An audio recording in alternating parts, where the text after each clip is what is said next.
Hamdan syukran lillah, salatan wa salaman ala nabiyyina Muhammad ibn Abdillah wa ala alihi wa sahbihi wa mawalah, amma ba'd.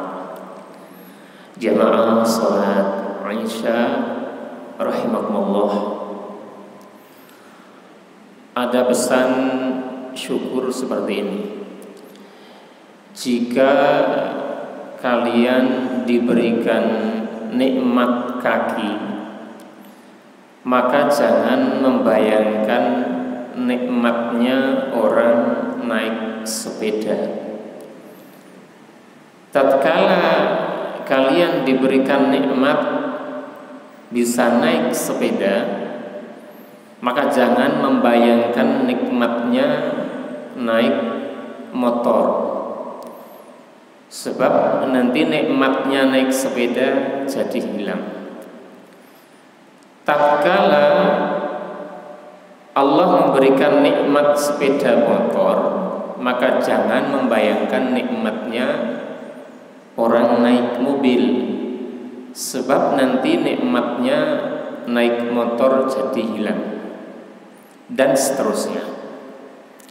Nah, kadang orang sekarang justru sebaliknya.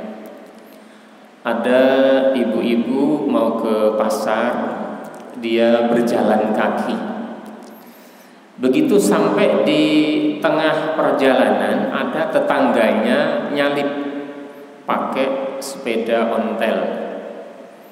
Ibu-ibu tadi dalam hati menggerutu, duhai orang nikmat sekali itu, dia kemana-mana bisa pakai sepeda, saya kemana-mana hanya pakai kakiku sampai terasa sakit sekali. Ibu menggerutu seperti itu. Kemudian hari berikutnya Allah memberikan nikmat berupa sepeda kayu. Begitu sepeda mulai dikayu, lagi-lagi dia disalib oleh tetangganya yang naik motor. Duhai enak sekali itu, ibu kemana-mana pakai sepeda motor, saya kemana-mana hanya pakai sepeda kayu, sepeda ontel. Hari berikutnya Allah memberikan nikmat berupa sepeda motor. Ibu tadi naik, begitu sampai di tengah perjalanan disalib lagi tetangganya. Aduh, enak sekali itu, tetangga saya kemana-mana bisa naik mobil, hujan tidak kehujanan, panas tidak kena panas. Saya kemana-mana hanya masih pakai motor. Ibu itu tadi membayangkan nikmatnya yang di atasnya. Begitu Allah memberikan nikmat padanya sebuah mobil, maka mobil dinaiki sekeluarga. Sampai di tengah perjalanan sang ibu nengok ke atas melihat pesawat terbang, masih menggerutu lagi, duhai orang itu nikmat sekali, kemana-mana bisa naik pesawat terbang. Alangkah saya nikmatnya jika bisa seperti orang itu. Jadi dalam hatinya tidak ada rasa syukur sama sekali, tidak ada rasa puas sama sekali. Maka orang yang dalam hatinya tidak ada rasa syukur, tidak ada rasa qanaah, itu pada hakikatnya adalah orang yang miskin. Laisal ghina an kathratil 'aradi walakinnal ghina hinan nafsi. Tidaklah dikatakan orang itu kaya dengan banyaknya kemewahan dunia, walakinnal ghina hinan nafsi, akan tetapi kekayaan itu adalah kekayaan dalam jiwa. Di samping itu, kalau mengikuti apa yang disampaikan oleh baginda Nabi, orang yang hatinya tidak ada rasa syukur, maka dia belum memegang kunci-kunci kebahagiaan, belum memegang kunci-kunci kebaikan. Disampaikan dalam kitab Mukhtarul Ahadits, arba'un man u'tiyahunna faqad u'tiya khairat dunya wal akhirah. Ada 4 jikalau seseorang itu diberikan 4 hal itu, maka sungguh dia telah diberikan kebaikan dunia dan kebaikan akhirat. Qalban syakiron, yang pertama hati yang senantiasa bersyukur.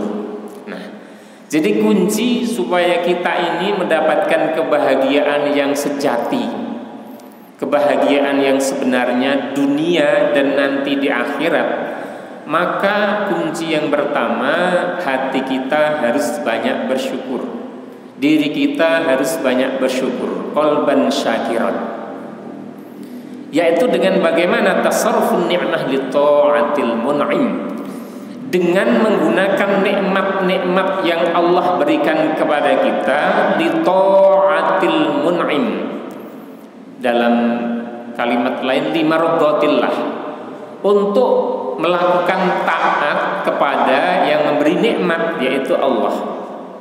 Kita diberikan mata, bagaimana kita gunakan mata kita untuk taat kepada Allah. Kita ingat Imam Syafi'i itu bagaimana hafal Quran sudah sejak kecil. Ketika perjalanan dari satu tempat ke tempat lain itu, Imam Syafi'i itu bisa khotam Al-Quran beberapa kali. Tetapi karena beliau ingin bersyukur terhadap, mohon maaf, penglihatan beliau, terhadap mata beliau, beliau meskipun sudah hafal Al-Quran, beliau tetap buka Al-Quran, kemudian membaca Al-Quran dengan melihat Al-Quran, dengan melihat tulisan-tulisan Al-Quran. Karena apa? Ingin supaya mata ini bisa digunakan untuk bersyukur, bisa menikmati tulisan Al-Quran, dan lisannya bisa untuk melafadzkan kalimat-kalimat Al-Quran. Meskipun beliau sudah hafal Al-Quran, beliau tetap membuka Al-Quran sebagai bentuk wujud rasa syukur beliau. Qalban syakiran, hati yang senantiasa bersyukur. Jadi orang yang bersyukur itu tasarrufun ni'mah li ta'atil mun'im, menggunakan nikmat Allah untuk ketaatan kepada Allah. Diberikan mata, kita gunakan untuk taat kepada Allah. Diberikan lisan, kita gunakan untuk ketaatan kepada Allah. Diberikan harta, baik banyak maupun sedikit, baik pas lapang maupun pas sempit, maka harta tadi bagaimana kita berusaha untuk sebagian kita infakkan, karena itu bagian ciri orang yang bertakwa. Alladzina yunfiquna fis sarra wad dharra. Yang pertama, kunci yang kedua, walisanan dzakiran, yang kedua lisan yang senantiasa untuk berzikir. Lisan senantiasa digunakan untuk berzikir. Ketika lisan kita sering berzikir, taruhlah kita di tengah jalan, tiba-tiba kaki kita tersandung batu, ataupun motor terserempet, apalah gitu, kita astagfirullah atau innalillah. Lisan kita biasakan untuk berzikir. Maka otomatis ketika lisan kita biasakan untuk berzikir, maka akan turun ke hati, hati menjadi teringat kepada Allah. Astagfirullahaladzim, kenapa saya tersandung? Astagfirullahaladzim, kenapa saya terserempet? Astagfirullahaladzim. Kita mohon ampun kepada Allah, kita ingat kepada Allah. Sehingga dengan segera kita mengingat kepada Allah, harapannya Allah akan memberikan ampunan, Allah akan memberikan bimbingan kepada kita, sehingga kita selalu berada di dalamnya Allah. Kita akan bisa menghindari maksiat-maksiat kecil yang mungkin mestinya kita lakukan, tapi karena kita berzikir, kita akan bisa menghindarkan diri. Kadang kalau di perempatan gitu, kadang kita dipaksa maupun tidak dipaksa, tiba-tiba di depan kita ada lawan jenis yang berpakaian sangat minim. Nah, kadang kita ya manusiawi ketika seseorang ingin melihat ada lawan jenis yang pakaiannya minim, manusiawinya muncul ingin melihat. Tapi begitu kita ingat kepada astagfirullahaladzim, astagfirullahaladzim, maka kita kemudian bisa menundukkan pandangan kita. Kita bisa berada pada jalan yang benar kembali, tidak menikmati sesuatu yang dilarang Allah. Nah, jadi lisanan dzakiran, lisan yang senantiasa berzikir. Di samping itu baginda Nabi banyak sekali menyampaikan Man qala subhanallahil azim wa bihamdihi hurisat lahu fihi nakhlatun fil jannah. Siapa yang mengucapkan subhanallahil azim wa bihamdihi sekali, hurisat lahu fihi nakhlatun fil jannah, maka akan ditumbuhkan satu pohon kurma di surga. Setiap kali baca subhanallahil azim wa bihamdihi, subhanallahil azim wa bihamdihi. Berarti kalau sehari kita membaca 100 kali, Allah tumbuhkan 100 pohon kurma di surga. Nah, jadi ketika lisan kita manfaatkan, yang lisan seseorang itu antara satu dengan yang lain ukurannya hampir sama, bentuknya hampir sama, warnanya hampir sama, ketika digerakkan juga hampir sama. Tapi ketika menggerakkannya untuk zikrullah, untuk wirid, untuk kita zikir kepada Allah, maka itu sungguh luar biasa. Kita telah memegang kunci-kunci kebahagiaan, kunci-kunci kebaikan. Di samping itu ada lagi hadis ahabul kalami ilallahi man qala subhanallah walhamdulillah wala ilaha illallah wallahu akbar. Bahwa kalimat yang lebih dicintai Allah itu ada 4, subhanallah walhamdulillah wala ilaha illallah wallahu akbar. Hadis riwayat Muslim. Jadi sahih ya. 4 kalimat ini kalimat yang lebih dicintai Allah.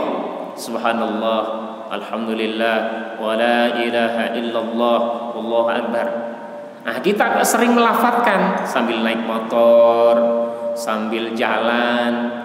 Apalagi sekarang kita pakai masker, kita berwirid di tengah jalan pun nggak ada orang yang tahu. Jadi bebas kita pakai masker dengan kita sambil berwirid dimanapun, kecuali di tempat-tempat yang dilarang. Jadi yang kedua lisan yang dzakir, lisan yang senantiasa untuk berzikir. Maka mari bersama kita biasakan lisan kita, daripada kita bengong, daripada kita nyanyi-nyanyi, daripada kita mungkin kata-kata yang gak jelas, mendingan gunakan lisan kita untuk zikrullah, untuk wirid, untuk zikir kepada Allah Subhanahu wa taala. Kemudian yang ketiga, wa badanan 'alal bala'i sabiran, jasad badan tatkala dia mendapatkan ujian, sabiran bisa bersabar. Jadi orang sabar itu masya Allah luar biasa.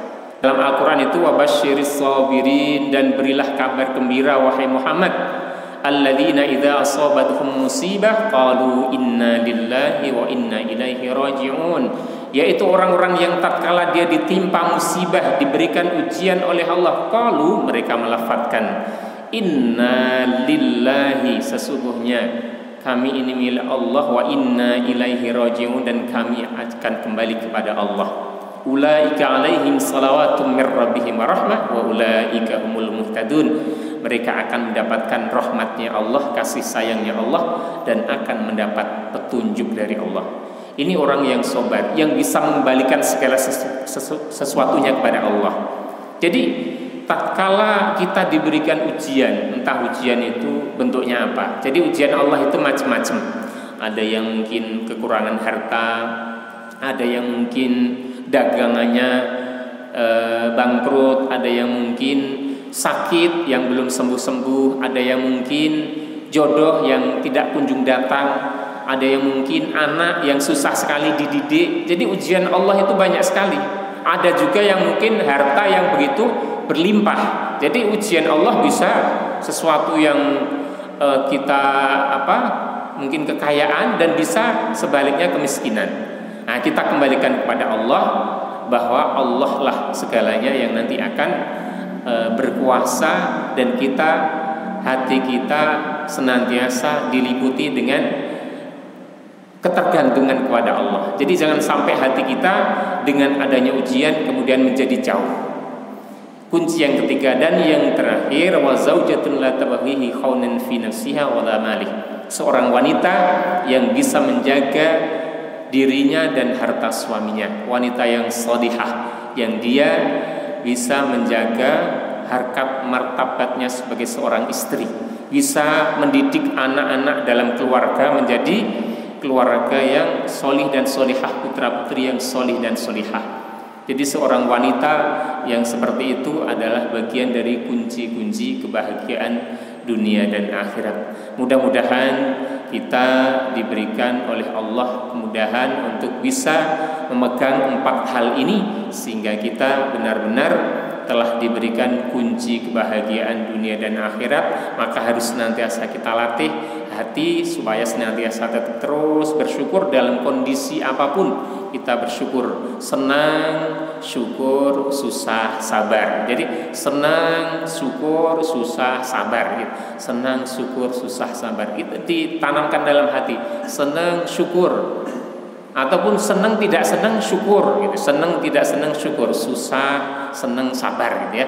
Jadi yang kedua, kemudian lisan yang senantiasa untuk berzikir. Yang ketiga, tubuh ataupun diri kita tatkala diberikan ujian kita bisa bersabar. Dan yang terakhir, seorang wanita yang sholihah, yang dia senantiasa hatinya terpaut berpegang teguh kepada Allah, bisa membangun putra-putrinya menjadi sholih dan sholihah. Mudah-mudahan kita termasuk bagian 4 hal tadi, dan kita digolongkan orang-orang yang nantinya benar-benar mendapatkan kebahagiaan dunia dan khusus lagi kebahagiaan di alam akhirat. Amin ya rabbal alamin. Akhirul kalam, assalamualaikum warahmatullahi wabarakatuh.